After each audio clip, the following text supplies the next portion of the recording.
나는 어디서 왔고, 왜 여기 있고, 또 어떻게 살아야 되고, 어디로 갈 것인가? 이 질문은 우리 인생의 근본적인 질문입니다. 우리가 인생을 살면서 누구나 한 번쯤은 해봤던 그런 질문일 것입니다. 그리고 이 질문에 대한 답을 얻기 전에는 우리는 자기 인생의 의미를 제대로 찾기가 힘듭니다. 아니, 우리 인생은 어쩌면 이 질문에 대한 답을 찾는 것이라고 해도 과언이 아닐 것입니다. 특히 나는 어디서 왔나? 이 인간의 근원적인 질문은 참 중요한 것입니다. 왜냐하면 이 질문에 대한 답을 얻어야 그 다음에 내가 왜 여기 있고 또 어떻게 살아야 되고 앞으로 어디로 갈 것인가에 대한 답도 역시 얻을 수 있기 때문입니다. 나는 어디서 왔나? 이 질문에 대한 답이 우리의 모든 인생관, 가치관, 직업관, 인간관계관, 결혼관, 자녀교육관 이런 것들을 다 좌우하기 때문입니다. 여러분은 내가 어디서 왔는지 진지하게 질문해 본 적이 있습니까? 그 질문에 대한 답을 찾았습니까? 나의 근원을 찾기 위해서 이 세상, 특히 이 우주의 처음을 바로 아는 것이 중요합니다. 시작을 바로 알아야 모든 방향을 알 수가 있습니다. 만약 어떤 사람이 활을 쏜다면 어느 위치에서 어느 방향으로 쏘느냐 하는 것이 중요합니다.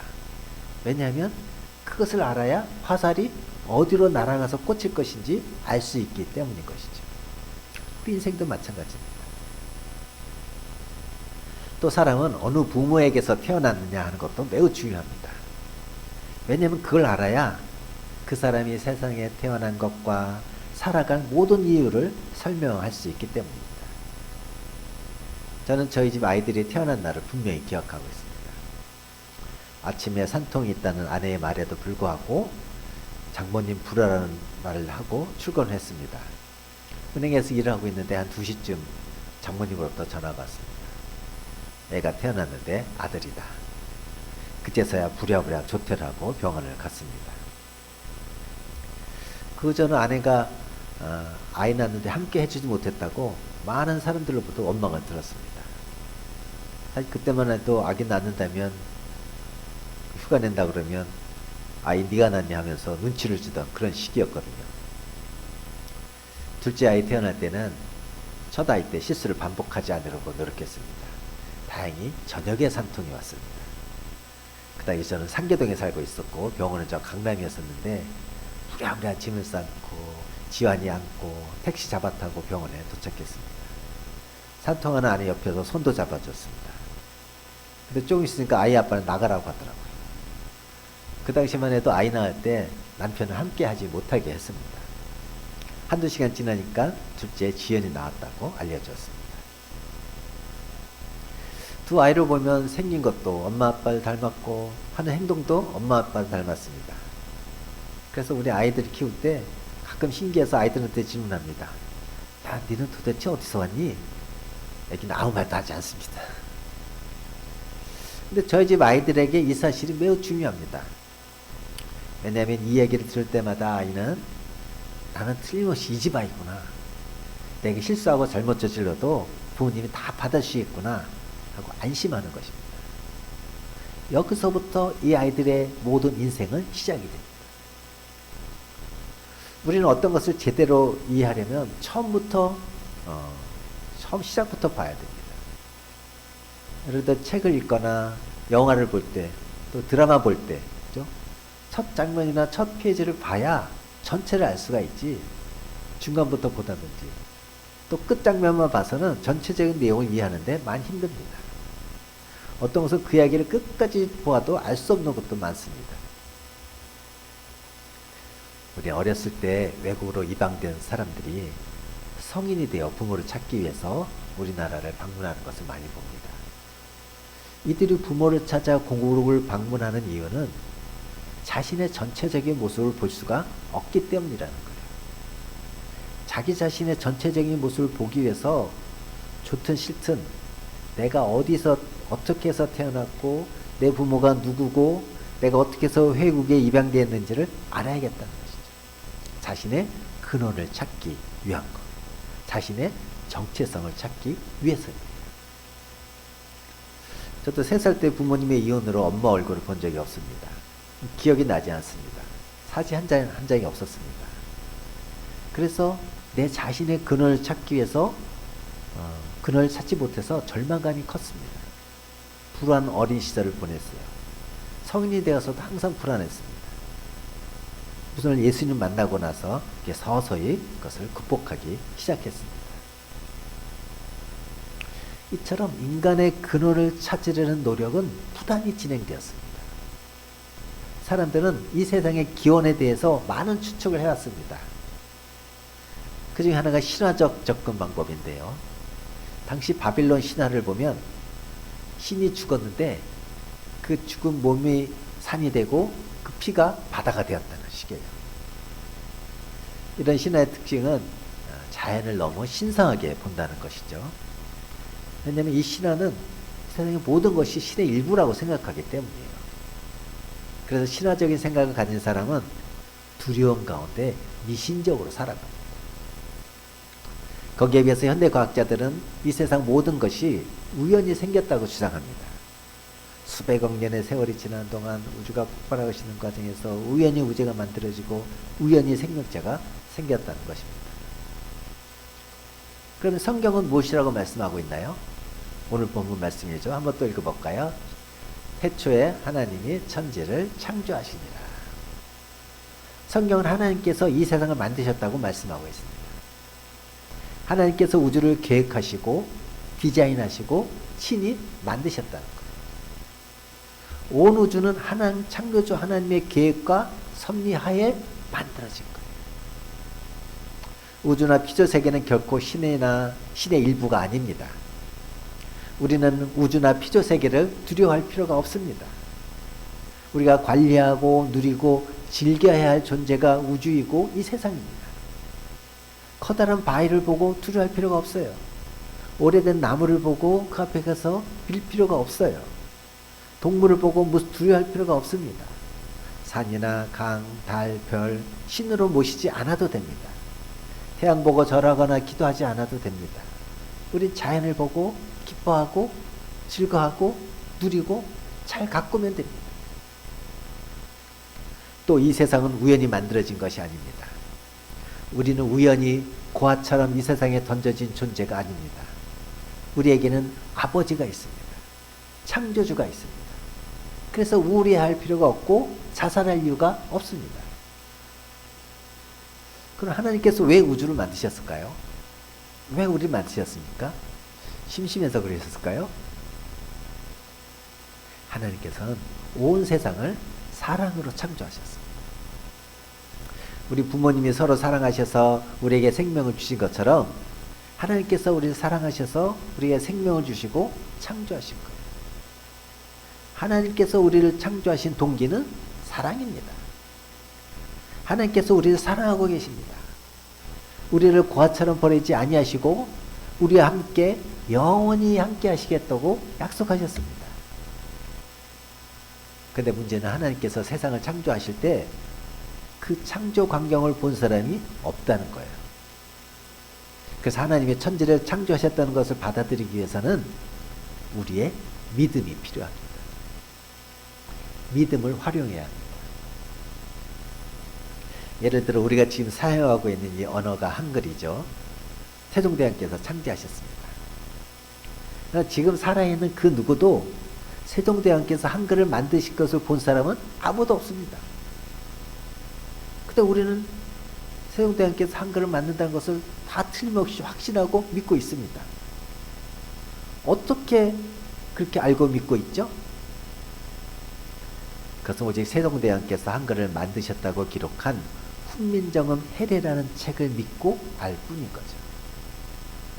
그 책을 믿고 우리는 한글을 세종대왕께서 만드셨다고 확신하는 것입니다. 한글을 세종대왕께서 만드셨다는 것을 인정하는데도 이처럼 믿음이 필요합니다. 우리는 한글을 세종대왕께서 만드셨다는 것을 훈민정음 해례라는 책을 믿음으로 인정하듯이 하나님께서 온 우주를 창조하셨다는 것을 그것을 기록한 성경을 믿음으로 확신하게 됩니다. 하나님께서 세상을 창조하실 때 피조물인 우리는 그 광경을 볼 수 없었습니다. 그래서 하나님께서 천지를 창조하셨다는 것을 받아들이기 위해서는 우리는 믿음을 활용해야 됩니다. 믿음이 필요합니다. 믿음이 요구됩니다. 그런데 이 믿음이 있느냐 없느냐에 따라서 하늘과 땅의 차이가 납니다. 천국과 지옥의 차이가 납니다. 하나님과 우리 주 예수 그리스도를 믿으면 삼위 하나님께서 천지를 창조하셨다는 것을 믿으면 천국이고 영생이지만 하나님께서 천지를 창조하셨다는 것을 믿지 않고 하나님의 사랑을 거부하면 지옥이고 심판이고 영벌입니다. 하나님을 믿으면 하나님의 보호와 공급과 사랑을 받고 영생을 얻습니다. 이것은 마치 우리가 부모님의 자녀로 태어나서 부모님됨을 인정하고 믿으면 부모님께서 주시는 모든 것, 먹고 자고 입고 공부하고 인격적 대우받고 사랑받고 하는 모든 것이 나의 것이 되지만 부모님께서 나를 낳으셨다는 것을 인정하지 않으면 부모님께서 주시는 모든 것, 먹고 자고 입고 공부하고 사랑받는 모든 것이 다 물거품이 됩니다.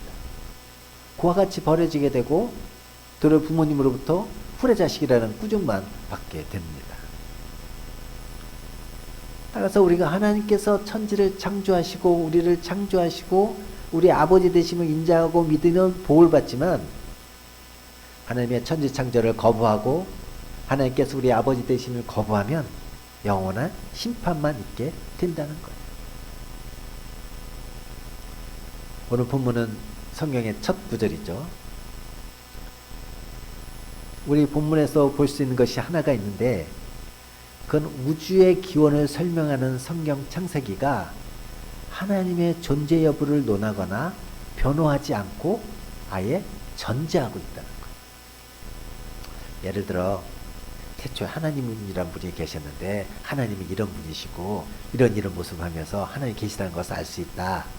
이런 식으로 기록하고 있지 않다는 거예요. 단도직입적으로 태초에 하나님이 천지를 창조하셨다. 하나님의 존재를 당연시 여기고 전제하고 있는 거예요. 그래서 세계 수많은 종족과 민족 가운데 글자가 없는 종족은 있지만 종교가 없는 종족은 없다고 합니다. 이것은 하나님께서 인간의 마음에 종교성을 심어주셨기 때문이에요. 그래서 당연히 인간은 신을 찾게 되어 있고 신을 찾을 때 비로소 그 안에서 참된 평안을 얻게 되는 것입니다. 그래서 엄밀한 의미에서 무신론자는 없습니다. 무신론자 만나 얘기해보면 진정한 무신론자가 아니에요. 어떤 종교를 믿지 않을 수는 있지만 그 안에 종교심이 없는 사람은 없습니다. 성경은 하나님의 존재를 당연시 여기고 있습니다.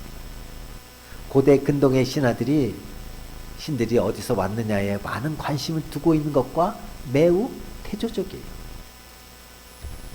성경이 이렇게 책을 시작하는 것은 이 책이 믿지 않는 자들에게 신앙을 변증할 목적으로 쓰여진 게 아니라 하나님을 믿고 따르는 자들에게 주님께 합당한 경배와 찬양을 드리도록 하기 위함이고 동시에 하나님의 가르침과 교훈을 전달하기 위해서 쓰여진 것이라는 것을 암시하고 있습니다. 즉 창조주 하나님에 대한 믿음과 고백 없이는 이 책을 제대로 읽을 수가 없습니다. 믿음 없이는 도저히 이 책을 읽을 수가 없고 이해할 수가 없습니다.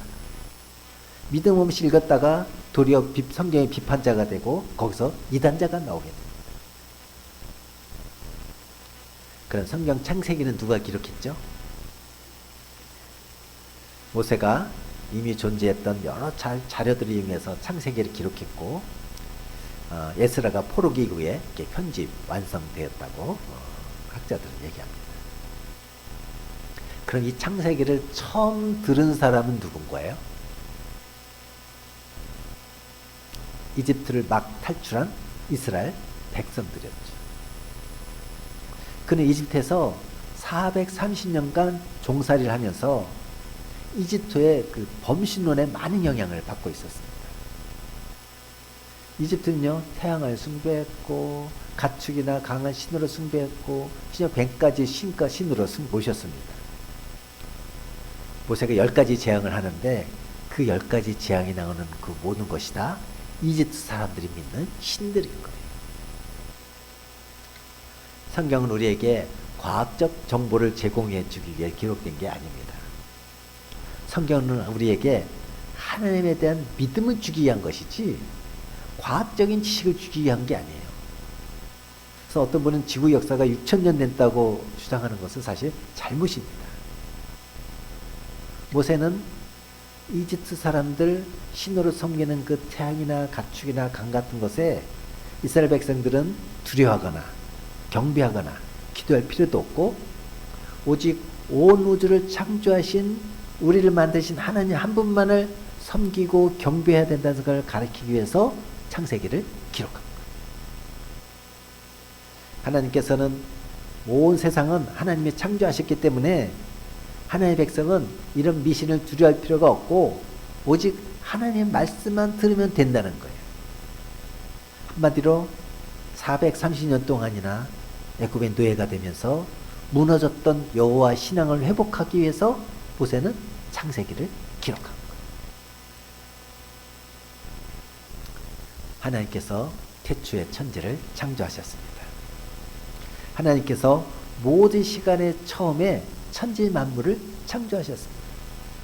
즉 영원전부터 스스로 존재하신 하나님께서는 당신의 원대한 경륜을 쫓아서 초월한 지혜와 탁월한 능력으로서 태초에 천지 곧 우주의 전 공간을 설정하시고 그 속에 질서와 시간과 역사와 온갖 존재들을 지으셨습니다. 그리고 지금도 그를 운행하고 계십니다.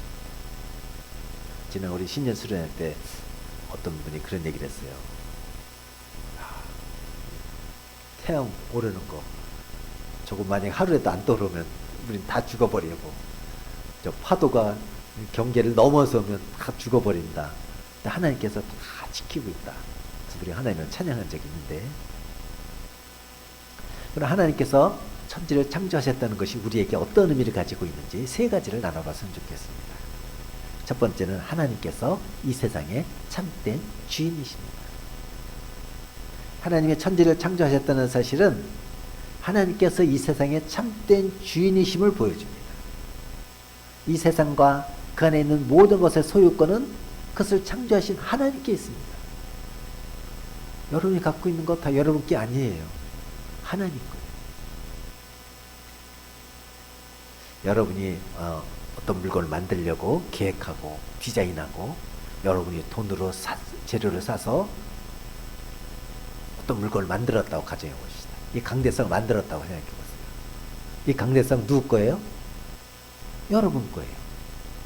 마찬가지로 하나님께서 천지 만물을 창조하셨다면 그 소유권이 하나님께 있는 것은 너무나 당연한 일이죠. 그럼에도 불구하고 우리 인생들은 이 세상의 주인이 마치 자신인 것처럼 생각하고 있습니다. 그렇게 생활하고 있습니다. 그건 지극히 신성모독적인 생각입니다. 세상과 함께 하나님에 의해 창조된 피조물인 인간은 세상의 참된 주인이 될 수 없습니다. 근데 하나님이 이 세상을 창조하실 때 인간을 중심으로 창조하셨어요. 그리고 인간에게 그 관리를 위임하셨어요. 따라서 인간은 세상의 중심적인 존재로서 세상을 지배하고 있습니다. 그러나 그것은 어디까지나 하나님으로부터 권세를 이용받은 거지 인간이 세상의 주인됨을 의미하는 게 아니에요.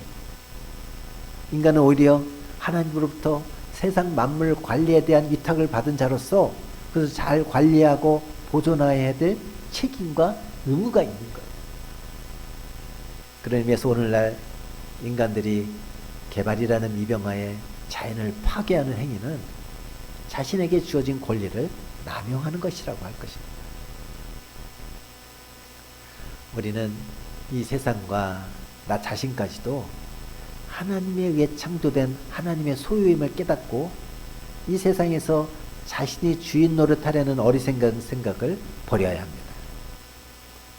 우린 다만 하나님의 청지기로서 하나님께서 우리에게 맡기신 세상을 잘 관리하고 보존함으로써 우리의 사명을 다해야 할 것입니다. 아울러 여러분의 재물과 시간과 재능과 자녀와 여러분 자신의 생명까지도 모두 하나님이 참된 주인이라는 사실을 인정해야 합니다. 그리하였더만 우린 진정 자신의 소유와 시간과 목숨까지도 다 바쳐 하나님을 섬길 수 있을 것입니다. 두 번째로 하나님께서 천지를 창조하셨다는 것이 우리에게 어떤 의미를 가지고 있습니까? 하나님께서 인생들이 가지고 있는 모든 문제의 근원적인 해결자가 되십니다. 창조자 하나님께서는 못 이룰 것이 없기 때문이에요. 여기서 창조하다는 말은 아무것도 없는 무에서 어떤 물체를 만들어내는 것을 의미합니다. 즉 무에서 유를 창조한다는 의미입니다. 하나님께서는 절대 초월하신 지혜와 능력을 가지고 아무런 외부의 도움이나 재료 없이 아무것도 없는 상태에서 홀로 천지를 창조하셨습니다. 하나님께서 무에서 천지를 창조하셨다는 사실은 하나님께는 불가능한 것이 없다는 것입니다. 따라서 하나님께서는 인생의 모든 문제를 능히 해결하실 수 있습니다. 하나님이 인생의 근본 문제인 죽음의 문제를 해결하실 수 있습니다. 하나님 안에서는 죽지 않고 영생을 얻을 수가 있습니다. 식량 문제, 환경 문제, 빈부격차 문제, 정의의 문제, 국가 간의 문제, 근원적으로 다 해결하실 수 있습니다. 여러분의 자녀의 문제, 결혼의 문제를 근원적으로 해결할 수 있습니다. 여러분의 질병의 문제, 직장의 문제, 사업의 문제, 인간관계 문제 다 해결하실 수 있습니다. 그 어느 것이나 다 근원적으로 해결하실 수 있습니다. 따라서 우리는 어떤 문제를 만났을 때 그것을 들고 전능하신 하나님께 나아가 부르짖어야 됩니다. 그럴 때 여러분의 문제가 해결될 줄 믿습니다. 이런 축복 누리는 오늘 한 해가 되길 간절히 바랍니다. 세 번째로 하나님께서 천지를 창조하셨다는 것은 하나님만이 인류의 유일한 구속자가 되신다는 거예요. 천지를 창조하시고 천지의 소유권을 가지시고 모든 문제의 해결자이신 하나님만이 죄와 허물로 죽어있는 인간을 능히 구원하실 수 있습니다. 죄의 삭은 사망입니다. 죄를 지은 자는 죽음으로 그것을 갚아야 합니다. 죄를 지은 어떤 사람이라도 오직 자신만을 위해서 죽을 뿐이지 죄인은 남의 죄를 위해서 죽을 수 없습니다. 남의 죄를 위해서 죽을 수 있는 사람은 오직 죄 없는 자뿐이에요. 죄 없는 하나님만이 우리의 죄를 해결해 주실 수 있는 유일한 분이십니다. 세상의 모든 신을 찾아보십시오. 인간의 죄를 위해 죽으신 신이 있습니까? 마호메트가 우리의 죄를 위해서 죽었습니까? 공자가 우리를 위해서 죽었습니까? 부처가 우리를 위해서 죽었습니까? 소크라테스가 여러분이 존경하는 그 누군가가 아무도 없습니다. 우리의 죄를 위해서 죽은 신은 아무도 없습니다.